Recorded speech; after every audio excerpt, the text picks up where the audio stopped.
Пред да замине од министерската фотелја, министерот за здравство Илир Демири стави потпис на разрешувањето за првиот човек на кардиохирургија Маријан Шокаровски.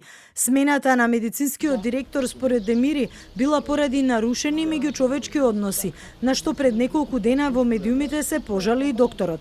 Дополнително Демири обвинува за неправилности во евидентирањето на пациентите, отпусните листи и посмртниците. Има 170 пациенти кои не се внесени регуларно во мој термин и немат отпусно писмо или прилог кон умреница, и таквите пациенти, таквата бројка сигурно може да го поремети и вредноста на исходот. Доктор Шокаровски за телевизија 24 вели дека неговото разрешување е незаконско и противуставно. Изборниот законник е дециден дека до формирање на новата влада, техничкиот министер нема овластување ниту можност за разрешување.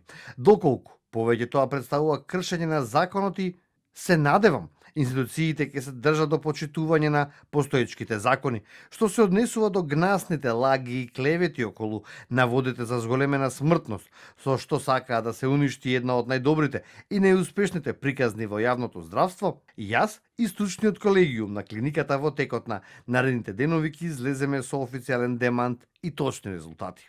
Шокаровски беше ставен за нов директор откако предходниот министер Фатмир Меджити го разреши долгогодишниот директор на кардиохирургија Сашко Јовев. Покрај актуелниот директор на кардиохирургија, ресорниот министер предходно брзопотезно го разреши и медицинскиот директор на клиниката за токсикологија Данил Петровски.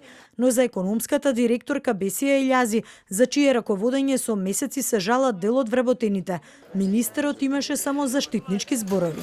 Вие сте се фателе околу Бесие, организациониот директор на клиника за токсикологија, а она не ги запослила тие 18. Тие 18 лица се запослени 2023, служиле 12 месеци, кај бевте вие и директорите порано, и министрите порано да кажувате за квалитет и неквалитет, и Клиниката за токсикологија со месеци ја тресат скандали, откако беше утврдено дека 18 лица спротивно на законите добиле договори за вработување, меѓу кои и болничарот кој јавно призна дека се обидел да замени резултат.